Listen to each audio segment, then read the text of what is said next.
Welcome, everyone. Welcome, everyone here in person. We've just gotten our snacks and gathered into the sanctuary. It's a beautiful day here, so we were able to chat and be outside. And welcome to everyone who's gathered online from wherever it is that you are. Hopefully you're having a beautiful spring day as well. I don't have many announcements. I'll save those for the end, but we're excited for our topic this evening on someone who I don't know much about, but I know that the topic, at least of the book of hers that we'll be discussing, is quite relevant to our time in talking about cities and communities and how we build those cities, how we relate to people in our community. And so whatever it is that you take away from this evening, I hope it's something that might stick with you and might encourage you to learn more about our special guest tonight, Jane Jacobs, and maybe read her book or have conversation within your community and think about your city life and how what she's done in this world over the past many decades has impacted where we are today. So I'll go ahead and bring Father Ganz up. He'll get us going with Jane Jacobs. Thanks for being here.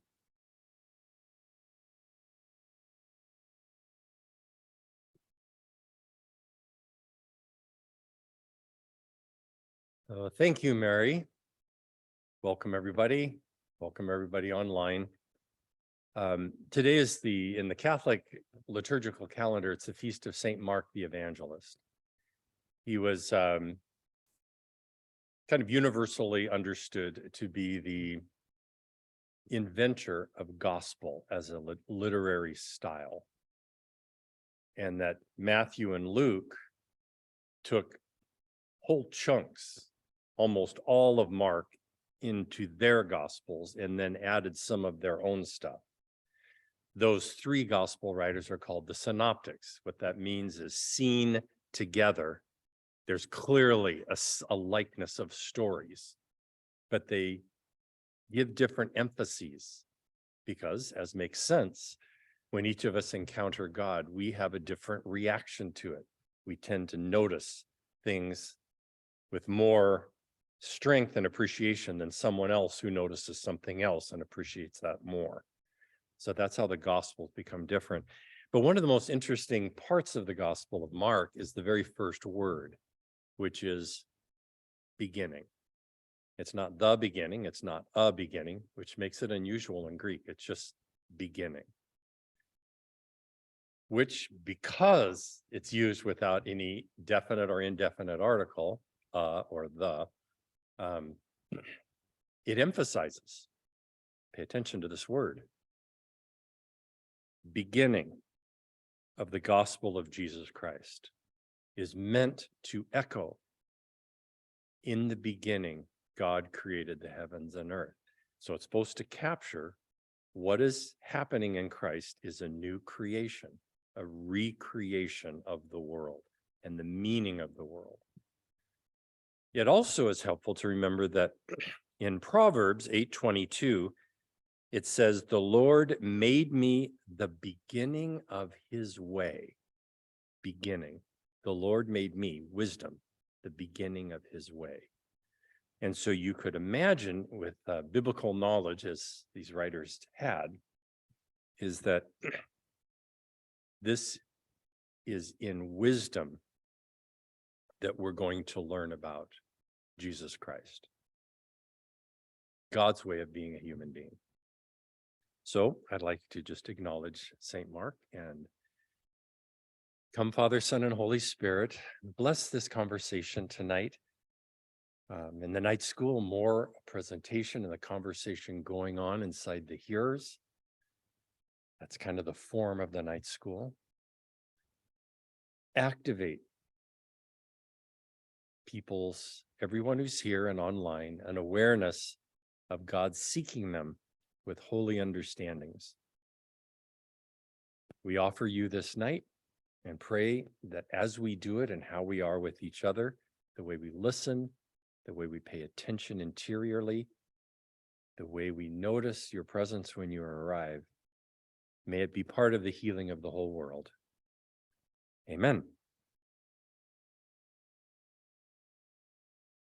I want to remind you that in the series 12 of the night school, there's always a form something I'm working on, and the only way the night school can work, and I bet I've heard it enough, some of you are doing exactly this. And in that regard, you understand something about the night school.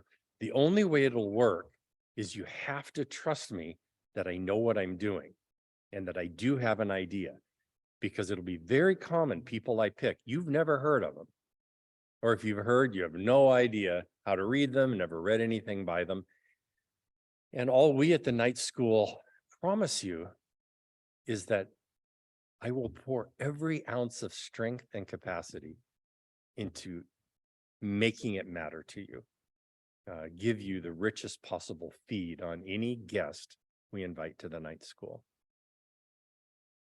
This particular patterning of the series 12 of the night school is, as you've noticed, because I see it hitting people all the time, both in the social setting, but in the spiritual direction that I'm doing all the time, where I'm listening for what's actually going on in people and trying to get a sense of how God is working with them. I've noticed the mark, the effect, the impact of evil as it hits people's lives.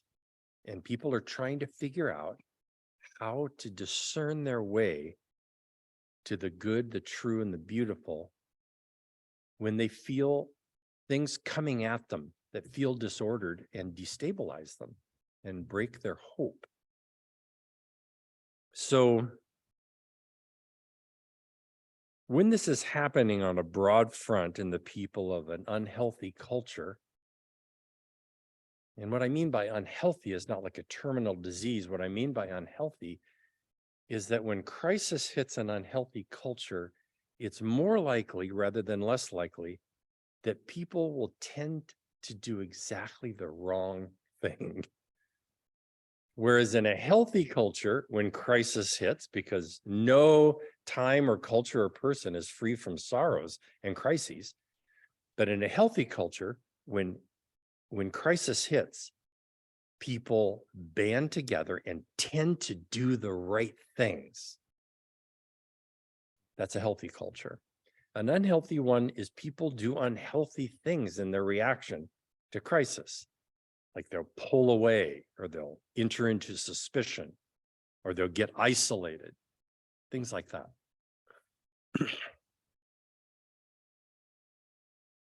When this is happening on a broad front in the people of an unhealthy culture, those people, that nation, government, church, social class, will quickly lose track of what being a human being is.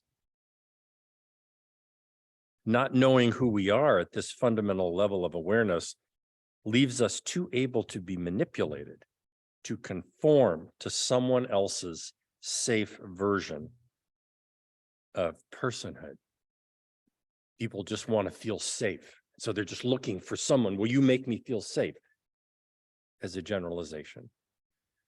Instead of activating their deepest powers and moving to greater depth. The night school is about cultivating greater depth, giving people capacities like this. So in January, we took Ernst Becker.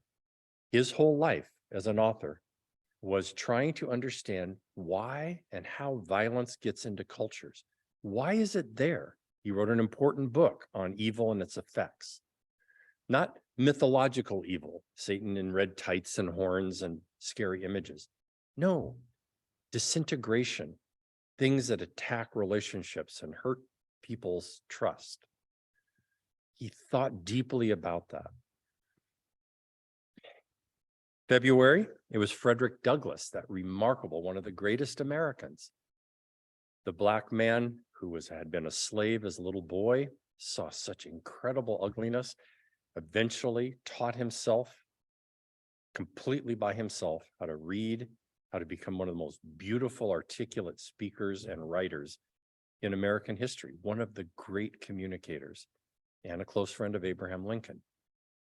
In that circumstance, evil expressed itself in a choice for people to separate themselves from each other and say, you're that kind of person and you're that kind of person. And I don't like that kind of person and I'm for my kind of person. You see what's happening? It's a fragment thing. Then we took T.S. Eliot, Paul Pastor did, and he talked about hollowness in people, the wasting of soul that was very much a part of his perception of the early modern age. And his journey through time to be responsible for his use of time to seek what is truly worthwhile and feed the soul. Now, Jane Jacobs. It is a common experience of the night school, and it's intentional, it's not as interactive, really, as the Faber sessions. They're deliberately conversational. The night school is meant to just come at you and take you as deep as you can bear, and I'll read you, and then hold you there long enough so that things can get in you, and then you go from here filled with thoughts and wanting to talk to people about it or think about things. That's the goal. So I propose to you a question,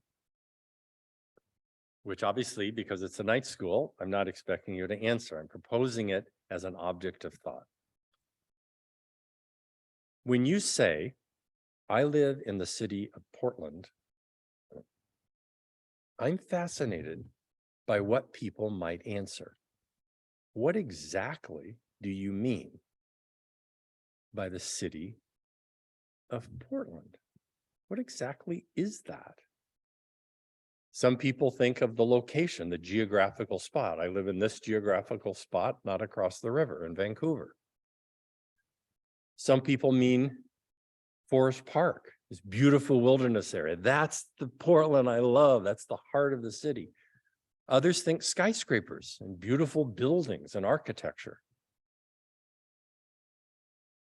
Some people think rivers and bridges. What exactly are we talking about when we say, I love the city of Portland, or I'm worried for the city of Portland? What exactly does that mean? Jane Jacobs, only a high school education, an absolutely fierce and brilliant person, did a lot of thinking about what a city is. And she wasn't big on small cities, towns. She said, I don't really know about them. She was concentrating on, she calls them great American cities. That's where she focused because that's where she grew up, in New York City, in Greenwich Village. So I want to approach this by taking a sidestep into the scriptures. As I ask you, what is Portland? If you're biblically well-read, you might wonder, having noticed, what exactly does the Bible mean by Zion, Mount Zion? Or what does it mean by Jerusalem, the holy city of David? Those are deeply resonant with all sorts of meanings in the biblical record. And here's the interesting thing I want you to consider. It meant clearly four different things. But here would have been the basic feel about that great city at the center of Judaism. Psalm 122. For the peace of Jerusalem, pray. May those who love you prosper. May peace be within your walls, prosperity within your towers. For the sake of my brothers and friends, I say, peace be with you. For the sake of the house of the Lord our God, I pray for your good.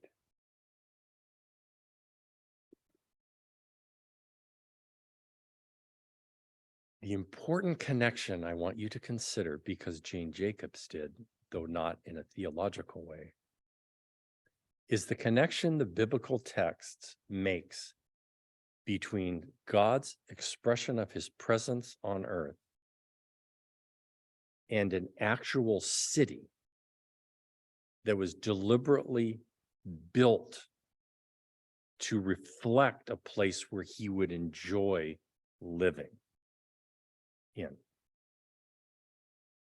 The great temple that was built was meant in one huge building, and with all its big plazas that were built into it, was a deliberate architecture that meant to clearly explain the connection among the different kinds of people that made up the city, and to express the connection between heaven and the eternal and eternally unified, and earth divided, complicated,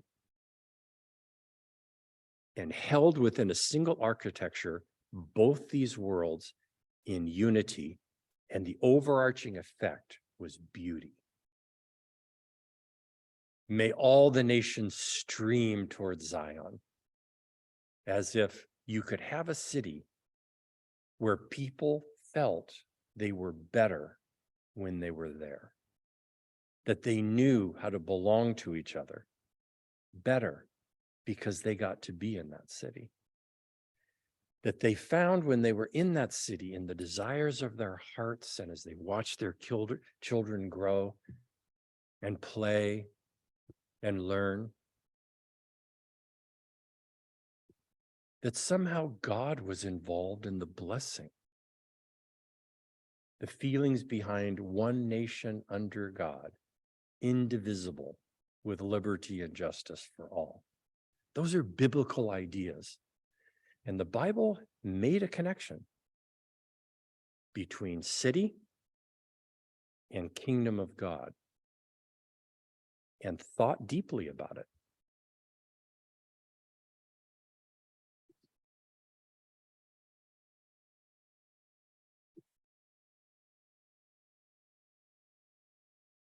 I'd like to make a comment. One of the things I love about Jane Jacobs that I want you to experience, and I'm going to get right to her own words and read a section out of her most famous book, The Death and Life of Great American Cities, published in 1961, which continues to be, in the world, either the greatest or right up there top 3 greatest books ever written about city. Remarkable. One of the things I want you to learn and have an awareness of is how Jane Jacobs thinks, not just what she says. And she has many good things to say. Here's how I'd like to describe it to you. There are conceptualists. It's a way of thinking, or idealists is another word for that. People that like to think in concepts, objects of thought, beautiful concepts, that they explore these ideas, they rearrange them, they build architectures of thoughts, one thought building on the other. A conceptualist will build, if you will, castles in the air, beautiful connected thoughts.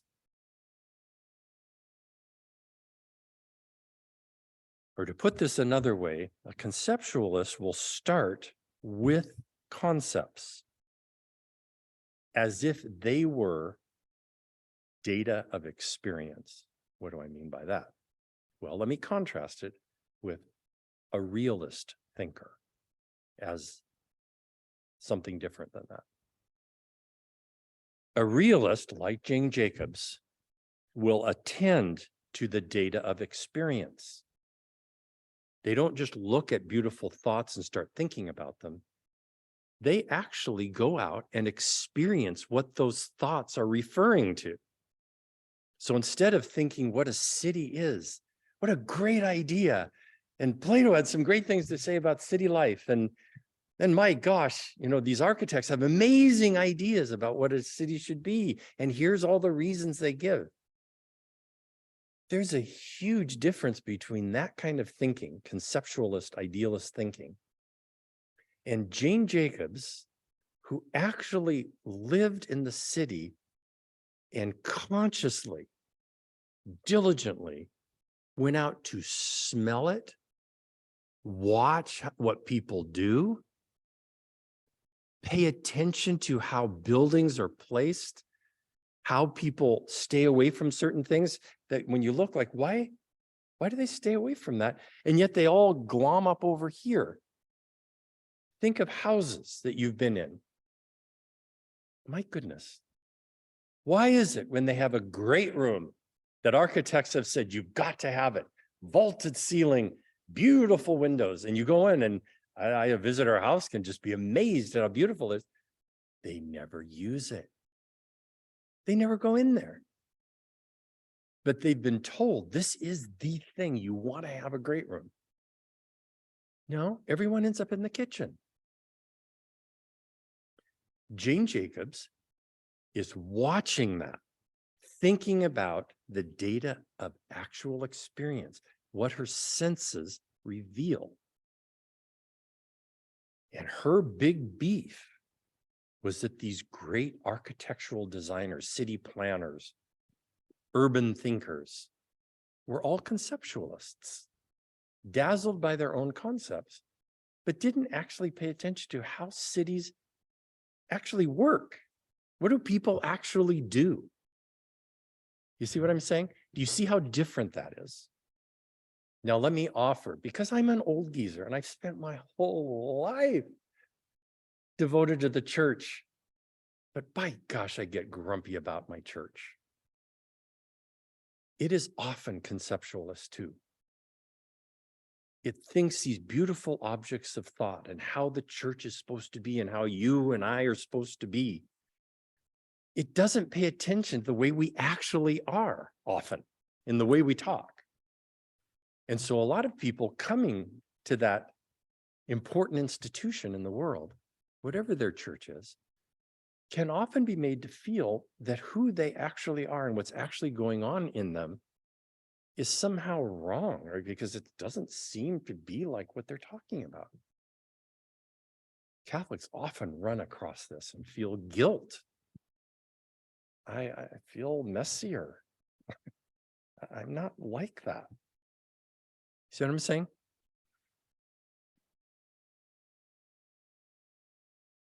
Mary Oliver, one of my favorite poets, was very dedicated to realist. Start with the data of experience.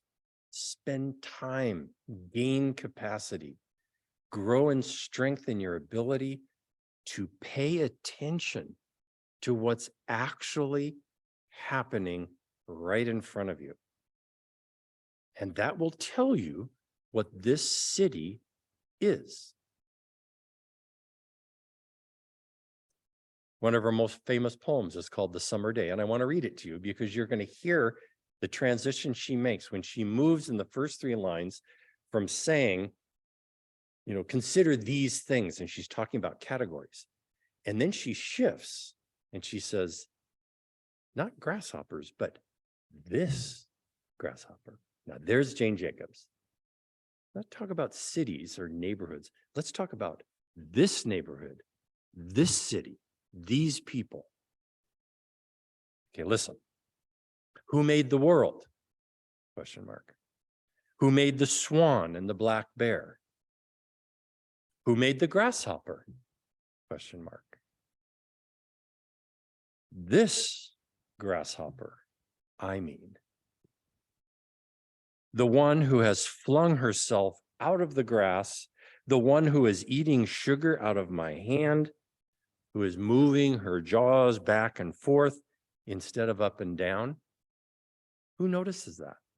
You have to pay attention.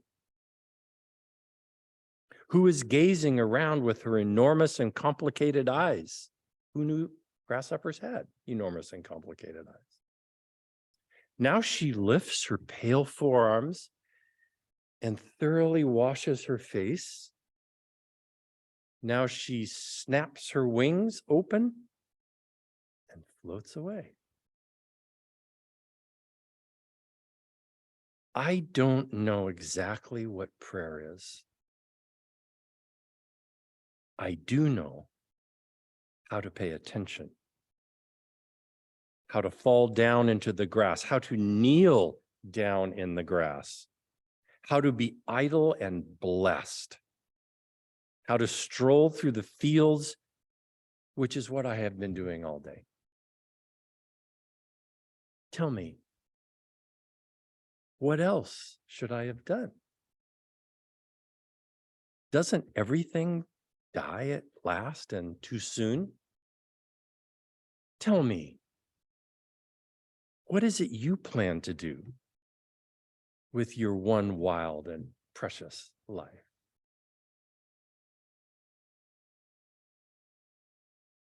Beautiful, Mary Oliver. So much of that is Jane Jacobs. This neighborhood, these people, the specific things they do, and how much of the city planning and the urban thinkers, all conceptualists, think all of that's irrelevant. And yet that's where people actually live and how they do it and with each other. What if we built a city that didn't just roll over that and said, no, you're supposed to live this way? And instead, city planners, by the same kind of careful perception of a Jane Jacobs or a Mary Oliver,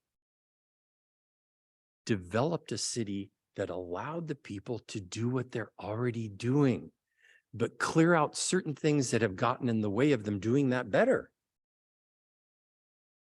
Conceptualist versus realist. Do you understand? It's an important thing.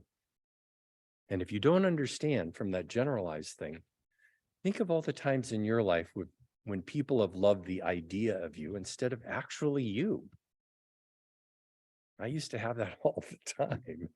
For God's sakes, as a priest, well, Father, and I could tell they were, I appreciated but they weren't seeing me. They had an image of what I was supposed to be. And just, wait a minute, my priesthood is related to who I actually am. It's not an image somewhere floating around. That's an example. Maybe you've had examples of that in your life. People love the idea of you more than the actual you. It's a common thing in the human story. Okay. I want you to hear Jane Jacobs, and I want you to hear her in the concreteness of her observation. And this comes from a section in the book where she's talking about, of all things, sidewalks. She has 3 chapters on sidewalks. They're really amazing. And in one of them, she's describing what she came to understand, that when you come up close and watch neighborhoods, she began to see it like an intricate ballet, a dance where people were responding to a music she couldn't hear, but everyone did their thing. Okay, time for her voice. Under the seeming disorder of the old city, wherever the old city is working successfully, is a marvelous order for maintaining the safety of the streets and the freedom of the city. It is a complex order. Its essence is intricacy of sidewalk use, bringing with it a constant succession of eyes. I'll explain that shortly, what she means by that. This order is all composed of movement and change, and although it is life, not art, we may fancifully call it the art form of the city and liken it to a dance.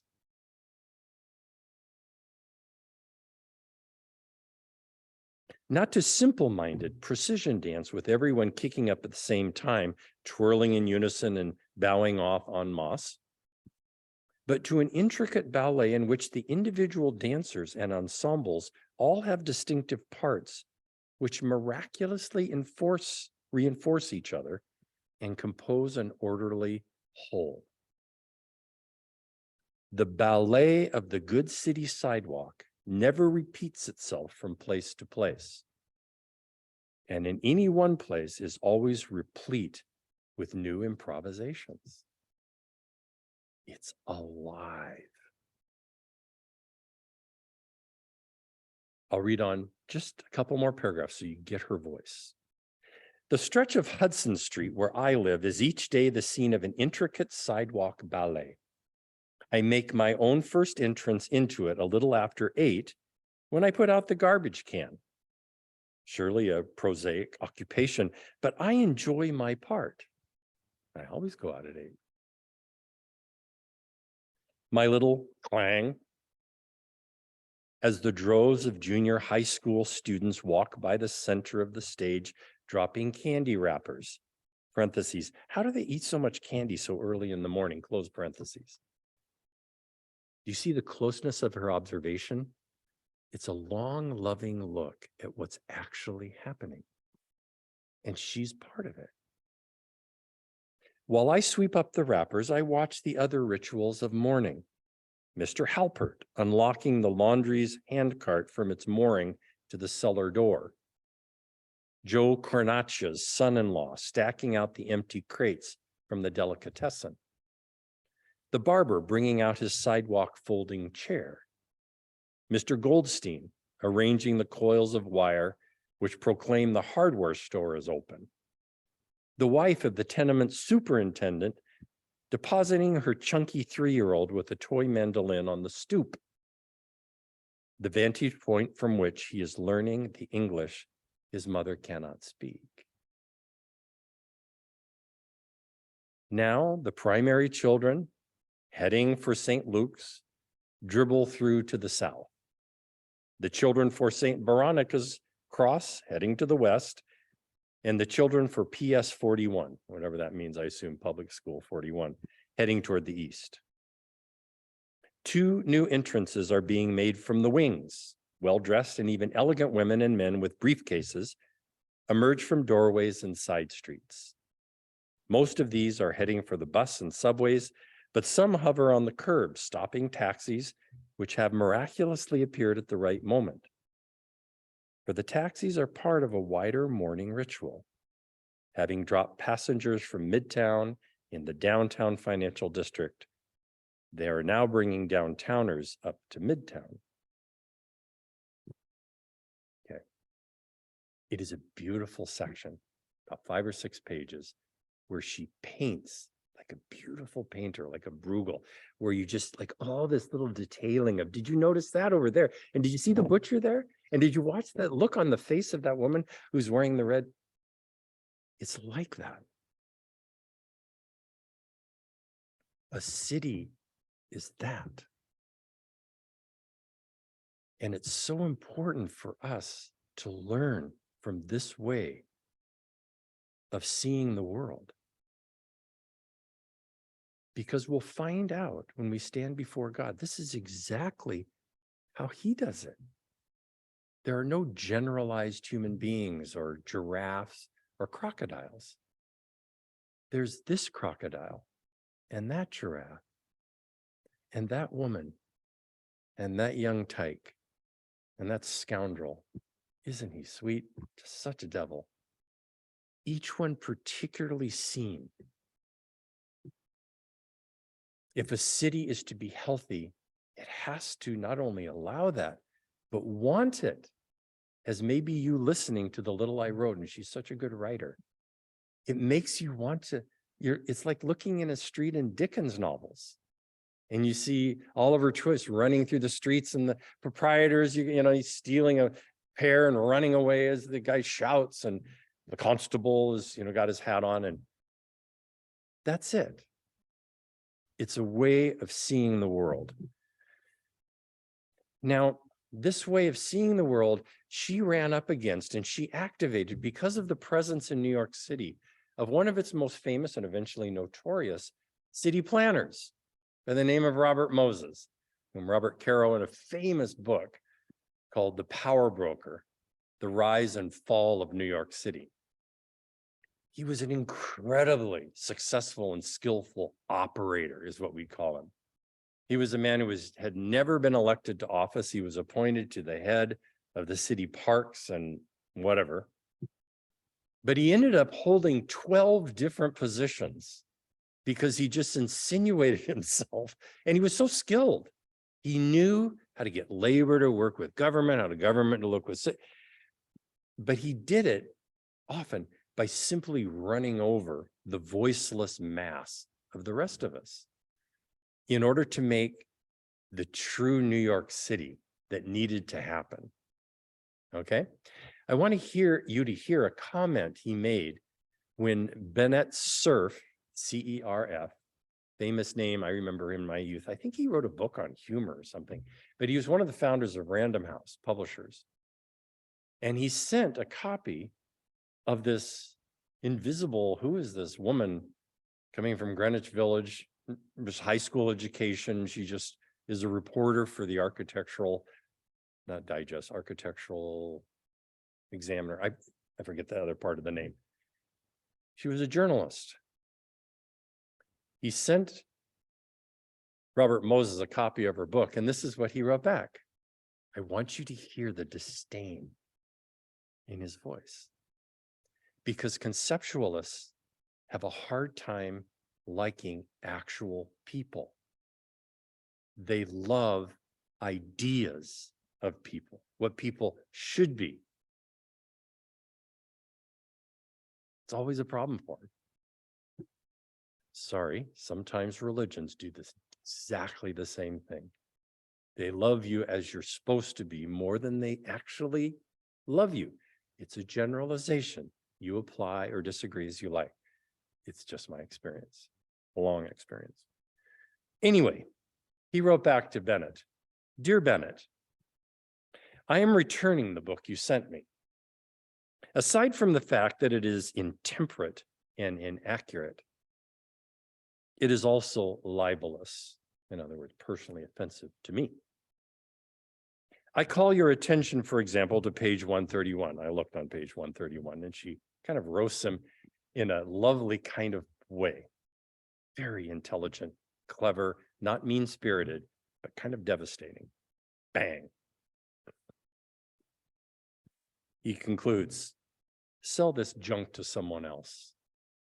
Cordially, Robert Moses.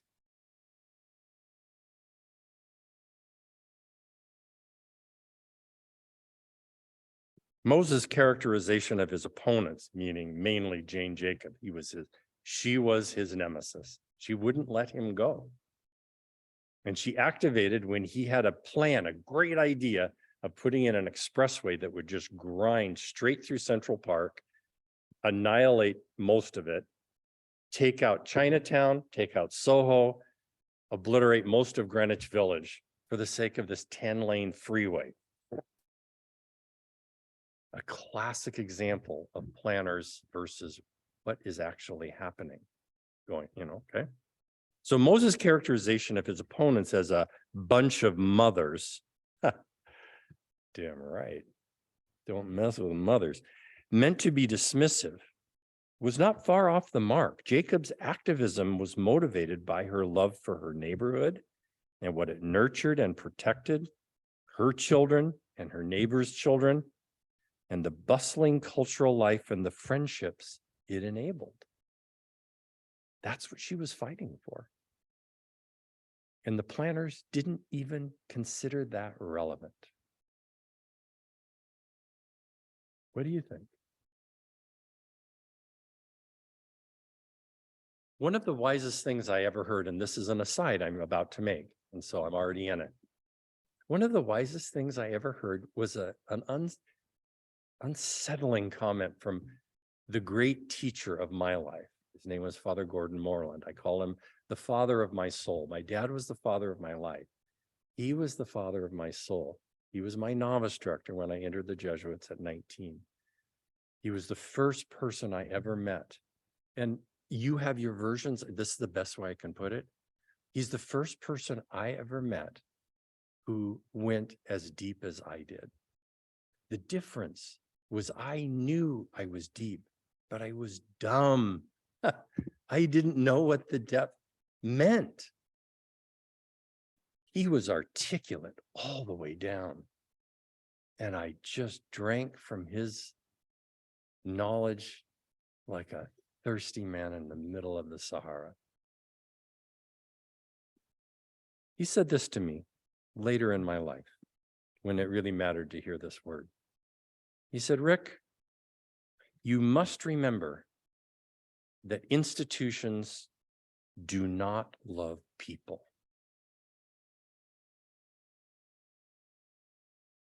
They love themselves. People love people. That was an enormously unsettling, but incredibly important insight for me. Because I had spent so much of my life loving an institution that would never love me back. And I wondered why. It kept shouting, you've got to love me. And I'm going, well, you're not acting in a loving way at all. See what I'm saying? This is the analogy for what Jane Jacobs is saying. I love my neighborhood. I see how it works and what it's for. And I know you don't. The city is not loving the city. And so she's going to take the abstract city and compel it to mean what a neighborhood is like when it's really working. And it's a complex, it's messy and smelly and ramshackle and all this, but it works. People love each other there and trust each other. And then she'll go on to describe that. Okay. I hope I'm doing this well enough that you're catching general things here, as well as specific. I grew up in my life, and maybe you too, that there was this phrase when something would happen downtown or a new mall would being built, it was always about progress. And I learned as kind of just a central, almost moral category, do not get in the way of progress. Progress was the deal. Even when the progress ended up looking awfully ugly, and it just flattened whole neighborhoods that used to be there, where Catholic workers had a home. And they found a way to make a dump filled with love.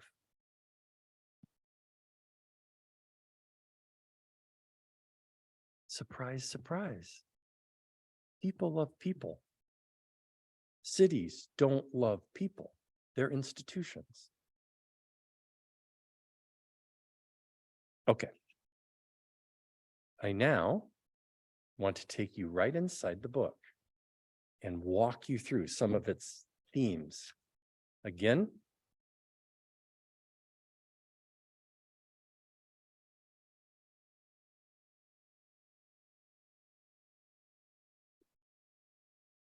Jane Jacobs noticed in her introduction to the book that one of the things that captured city planners, urban thinkers, was how cities looked, not the way they actually worked. And so it was an idol, a beautiful object of what it could look like, that they were committed to. Isn't that beautiful? Well, yeah. But does it work? Does anyone want to live there? Can anyone afford to live there? But it's so beautiful. Everything is in its perfect place. Nothing ramshackle. All the architecture matches. Okay. But is that actually a city? Or is that just a head trip? Or a power move? These are the questions she's asking. Instead, the practitioners and teachers of this discipline, if such can be called a discipline, there's her dig at planners. She doesn't hold them high in her esteem, have ignored the study of success and failure in real life, have been incurious about the reasons for unexpected success where you didn't. It's just a slum, but it's the nicest place in town to be. She lived in one of those where the planners thought, that is a dump. Why do you live there? Isn't that dangerous? Well, it's smelly and nothing matches, and they're old stuff, and you've got businesses in there and salami shops, and it's a slum. It really needs to be developed. She said, actually, it's the safest, happiest place in the city, where Dylan and all the folk singers came from. It's all this creativity poured out of this lost, ruined neighborhood. It worked, was her point. Why does it work? Shouldn't we learn that before planning a perfect something that over and over again has proven it doesn't work? Okay. Bankers, like planners, so bankers fund developments, have theories about cities on which they act. But they have gotten their theories from the same intellectual sources as the planners, conceptualists, beautiful objects of thought, no attention to the data of experience. Then she talks about her method, and I've been explaining it, but I'll use some of her words to describe it. So in this book, we shall start, if only in a small way, adventuring in the real world. Let me introduce you to Mr. Halbert. I'd like you to see the kids going to St. Francis School. Watch them. See where they walk. Where do they seem nervous and where do they seem free to play? I'd like you to meet the butcher. And did you know that someone lives upstairs right above the butcher shop? Did you even know that? I'd like to adventure in the real world, because that's where real people really live. The way to get at what goes on in the seemingly mysterious and perverse behavior of cities is, I think, to look closely and with as little previous expectation as is possible at the most ordinary scenes and events, and attempt to understand what they mean and whether any strands of principle emerge out of that. Clues about how to build a city.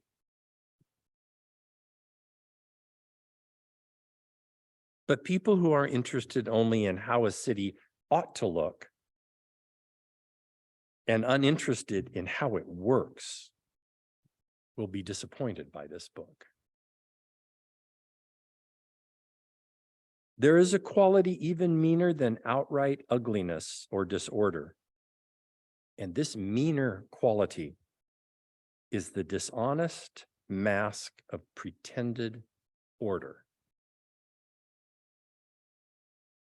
achieved by ignoring or suppressing the real order that is struggling to exist and to be served.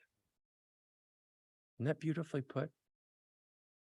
There is already an order. Think of going over to someone's family's home. And every family is so incredibly different. And you don't go in there expecting it to be what it's supposed to be. The privilege of being invited in is you get to see what it actually is and how that order is trying to find its way to exist with lots of mistakes. But don't take the mistakes away from people and say, oh no, here's how you do it. You wreck souls doing that.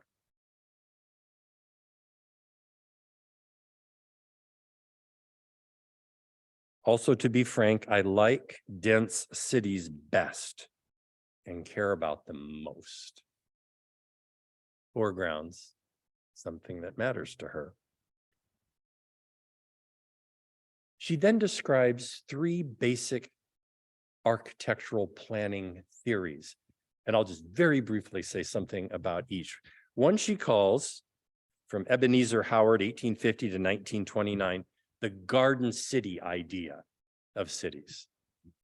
And the key here is that in this planning model, cities just stink. They're just a mess. They're noisy, there's garbage, they're smelly, they're tight. The best thing is to get the heck out of the cities and build small towns out in the countryside, low-slung buildings. It's romantic poetry. It's a romantic vision of nature. But this style, by taking control of what you do out there in nature and how you build the town, cages nature, controls it, plows down all the trees to make room for your buildings, puts in planted stuff. It doesn't leave it as it is. This is the same problem with planners. They roll over without a thought things that are already there and have done pretty well for maybe 1,000 years. But it also cages human beings who live there, controlling them from the top in all their actions. Think, analogy, I'm being playful, not cutting because I don't know too much. Neighborhood associations. You could only have these kind of trees. You only have this one. You can't have cars parking here. You can't. And people, well, I guess that makes us safe. And they're neat and clean. But how many people and kids do you see playing out there? That's the garden city idea that became very influential and still is in the way designers think cities should be.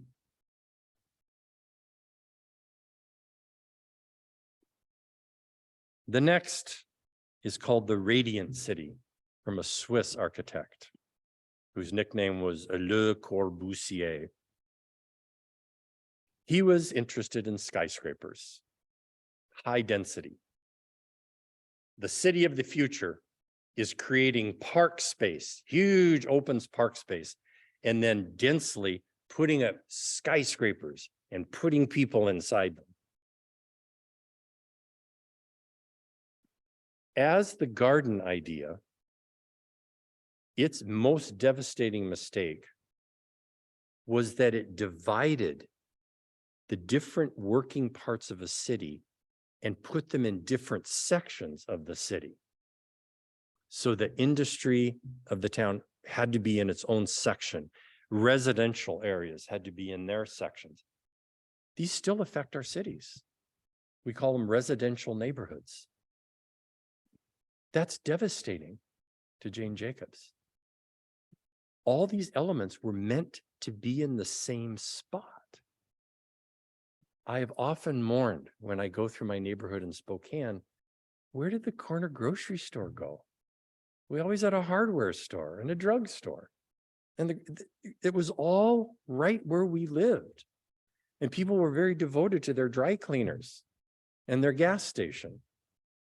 They're all in the same spot and they all depend on each other. They always know your name when you go in and you know theirs. The garden idea separated these things.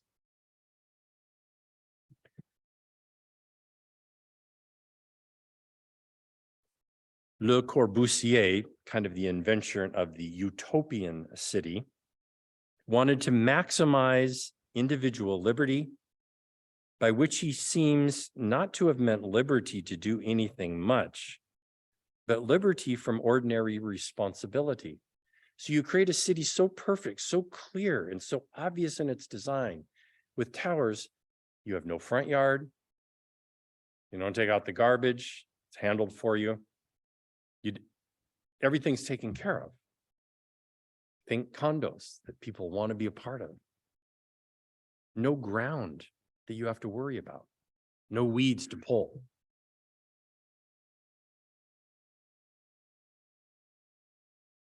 But I think most devastating is in creating those towers, you get people away from the ground where the streets and sidewalks are.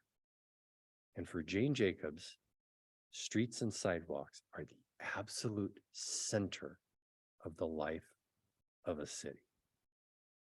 And the more you pull people away, either remove sidewalks completely and just have cars, or you just put people up in stacks into the sky, so far away. She says, it's amazing for people who really wanted to make cities better. They actually destroyed them. And it's shown itself over and over again to be the case. The last model is what is called the City Beautiful model. This was the guy behind the Great Chicago World's Fair, the white city. The city of the future will look like this. And this was a city that had designed into it that the heart of the city would be this enormous development in the middle of the city that would have all these monumental, like Renaissance type, huge, larger than life buildings that are breathtaking in their majestic presence. Think Washington, D.C. and the National Mall, building after building of just stunning, monumental buildings. But none of them that look anything like anyone would ever live in. And huge open spaces that are so big that it's like the great room that no one lives in. They don't want to go there. They want to go through there, but not stay there. These were the three ideas, and I'm speaking more quickly than I'm able, to give you a feel, if you wanted to read such a book, what she's looking at and trying to think through. We have just a couple of minutes left, so I'm just going to say a couple things then. Jane Jacobs thought cities, the very definition is that they are places where strangers are. That's the point. And that's one of their greatest gifts, is that people are strangers. They aren't like me and you. They're the other. And that's the point. It demands greater life from you to have to deal with people that aren't just like you. Cities are supposed to be filled with strangers, but because they're strangers, you have to look out, as she will say, over sidewalks, because that's where strangers move. And she makes a big point about sidewalks as the place where kids should be raised. When we grew up with the idea, well, those little hooligans are in the street all the time. She's saying, no, that is exactly where they should be. Because that's the one place. Do not create parks or playgrounds. Those are the dangerous places. I remember feeling that as a kid. I still do. Just recently in Washington, D.C., when I would walk by a big playground and see a surly group of people sitting, hanging out there, because that's where they go. The greatest crime happens in places that were designed for kids to be safe. Parks and playgrounds where there are no eyes watching. Kids belong on the street, in the sidewalks, where all these adult eyes are watching everything all the time. And the kids are woven right into the fabric of work and leisure and chess being played, people yelling at each other because they're not getting along in their marriage, hanging clothes out and aren't they funny? They're in the midst of it all. but there are adult eyes watching everywhere. If you want to get into trouble, go to a playground or go to a park because there are no eyes there. So you see how she's flipping the whole thought. If you want a good city, you've got to create these open places for kids to play. And you actually created dangerous places that are wide open, that are just filled with boredom. They don't want to go there. They'd rather be in the city sidewalks where everyone else is. People like to be around people. Last thought, and then I'm done. She makes a point about streets and children, is that it's the only place. She says the streets teach kids something that parents cannot teach, and that is kinship. When kids play on sidewalks, and you actually create sidewalks wide enough that they can be on them without getting in the way of commerce and other things that have to happen on the street. Wide enough that you could have skateboarders going down. Wide enough that you could have proprietors or cafes putting their tables out. They're still wide enough for people to move.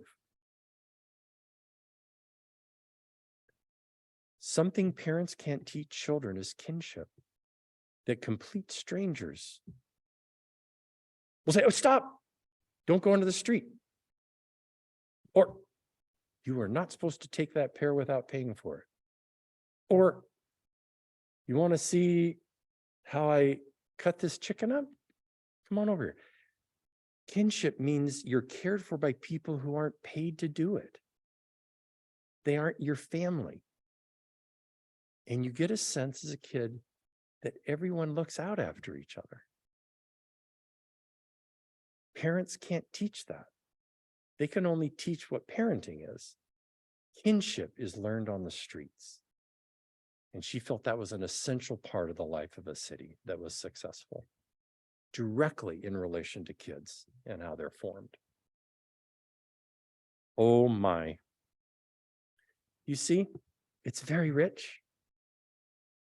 And I just took some soundings, hope to just stir you up a little bit, get you thinking about some things, like maybe your own city.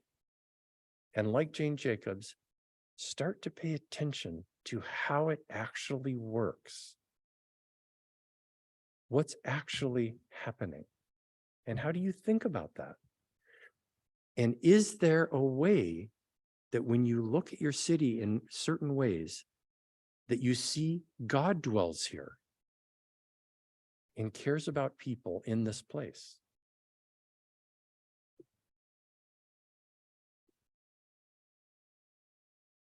Give me a moment.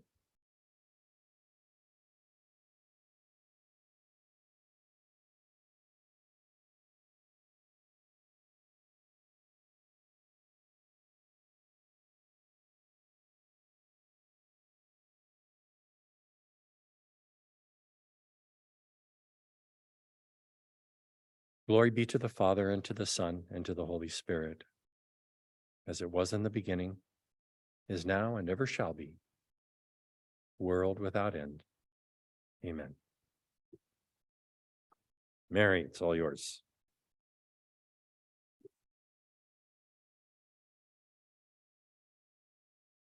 Thank you, Father Ganz.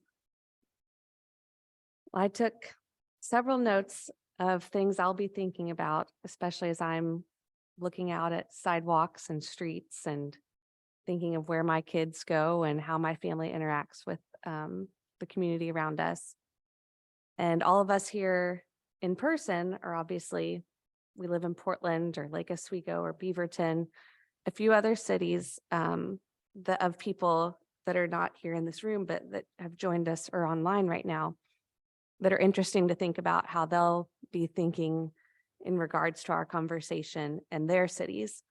And some of those places are Seattle, Washington, Coeur d'Alene, Idaho, Conrad, Iowa, New York City, New York, Waco, Texas, and Vancouver, BC, Canada, among others, I'm sure. So whatever it is that you took away from this book or something that was mentioned, it'll be interesting to see how you let that impact your interactions with your city wherever you are.